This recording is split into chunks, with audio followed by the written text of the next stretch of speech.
বরাক বার্তার দর্শক শ্রোতার জন্য একটি ব্রেকিং নিউজ। ধলাই উপনির্বাচনে ৯,০১৭ ভোটে জয়লাভ করেছেন বিজেপি প্রার্থী নিহার রঞ্জন দাস।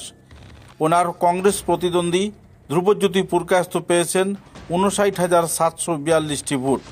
এদিকে নিহার রঞ্জন দাস পেয়েছেন ৬৮,৭৫৯টি ভোট। সব মিলিয়ে একটা আনন্দের জোয়ার চলছে বিজেপি মহলে এবং হাড্ডাহাড্ডি লড়াইয়ের পর শেষ পর্যন্ত নিহার রঞ্জন দাস জয়লাভ করায় বিজেপি শিবিরে খুশির হাওয়া। আনন্দমুখর পরিবেশে বিজেপি কর্মকর্তাদের সঙ্গে মত বিনিময় করলেন সাংবাদিকরা এবং উন্নয়ন এবং প্রগতির দিকে ধলাই বিধানসভা কেন্দ্রকে আরও এগিয়ে নিতে তারা সংকল্পবদ্ধ বলে জানান। এদিকে পরিমল শুক্লবৈদ্য খুশি ব্যক্ত করতে গিয়ে বলেন, সত্যের দয় হয়েছে এবং ধলাই এলাকার উন্নয়নকে দেখে ধলাই এলাকার নাগরিকেরা বিজেপি দলকে ভোট দিয়েছেন এবং আবারও বিজেপি আসন বিজেপির কাছেই ফিরে এসেছে। এটা কোনো রাজনৈতিক নেতার জয় নয়, এটা আম জনতার জয়। সাংবাদিকদের সঙ্গে কথা বলতে গিয়ে তাদের বিভিন্ন বিষয়ে মত ব্যক্ত করলেন।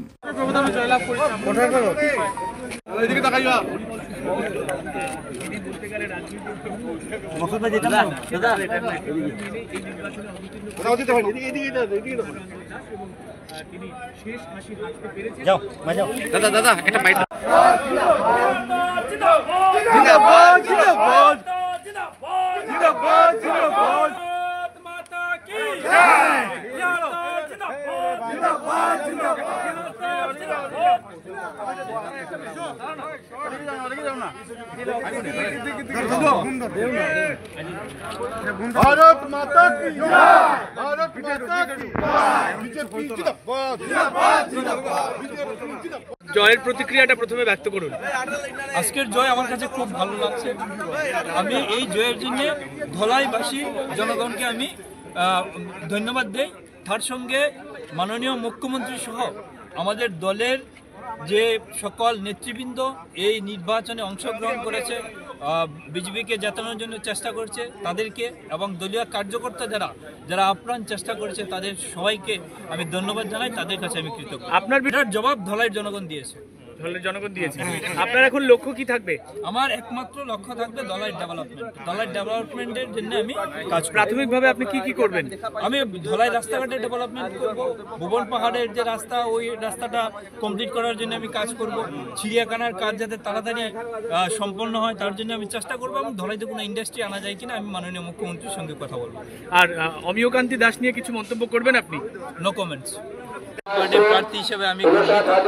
আমি ধলাইয়ের জনগণকে আমি ধন্যবাদ জানাই। এই জয় আমি ধলাইয়ের জনগণেরকে উৎসর্গ করলাম। আর মাননীয় মুখ্যমন্ত্রী সহ আমার দলের নেতৃবৃন্দ যেভাবে এই নির্বাচনে বিজেপিকে জেতানোর জন্য চেষ্টা করেছেন, দলের কার্যকর্তা বন্ধুরা যেভাবে দিনরাত পরিশ্রম করেছেন তার জন্য আমি তাদেরকে ধন্যবাদ জানাই এবং তাদের কাছে কৃতজ্ঞ। আমি ধলাই নিয়ে আমি কাজ করব। ধলাই ডেভেলপমেন্ট হবে আমার একমাত্র। আমি ১০,৫০০ একটু এদের সাথে কম নয়, কারণ তিনটা ইভিএম এখনো কাউন্ট হয়নি, কারণ তিনটা ইভিএম ডিস্টার্ব আছে। এটা কাউন্ট হলে আমার বিশ্বাস ১১,০০০ ক্রস করবে। আচ্ছা, ধলাই এটার জন্য আমি কাজ করব। মাননীয় মুখ্যমন্ত্রীর সঙ্গে আমি কথা বলবো। এখন পর্যন্ত কতটুকু কাজ হয়েছে? কাজ স্টার্ট হয়েছে, যাতে পুরোপুরি স্টার্ট হয় এবং কাজটা কমপ্লিট হয় তার জন্য মাননীয় মুখ্যমন্ত্রীর সঙ্গে আমি কথা বলবো। ঠিক আছে, ধন্যবাদ।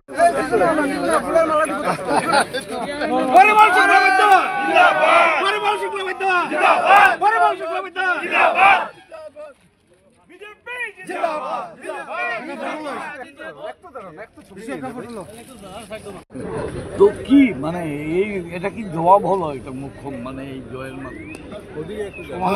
জয়ের মাধ্যমে তো জবাব হয়েছে। আরেকটা কথা, ভীষ্মের সরসজ্জার কথা আপনি বলেছেন। ভীষ্ম সরসজ্জায় গিয়েছিলেন বলেই মহাভারতে ন্যায়ের জয় হয়েছে। ন্যায়ের জয় হওয়ার জন্য কোনো না কোনো সময় আমাদের সমাজ ব্যবস্থা ভীষ্মের মতো স্বরে যদিও ব্যথা হয়, কষ্ট হয়, কিন্তু সরসজ্জা নিতে হয়, নিয়েছি।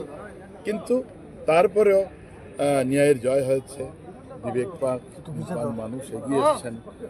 ভারতীয় জনতা পার্টির কর্মীরা প্রচণ্ড পরিশ্রম করেছেন, যার জন্য এই বিজয়। তো আমি আজকের দিনে আপনার মাধ্যমে সবাইকে আন্তরিকতা সঙ্গে কৃতজ্ঞতা জানাচ্ছি।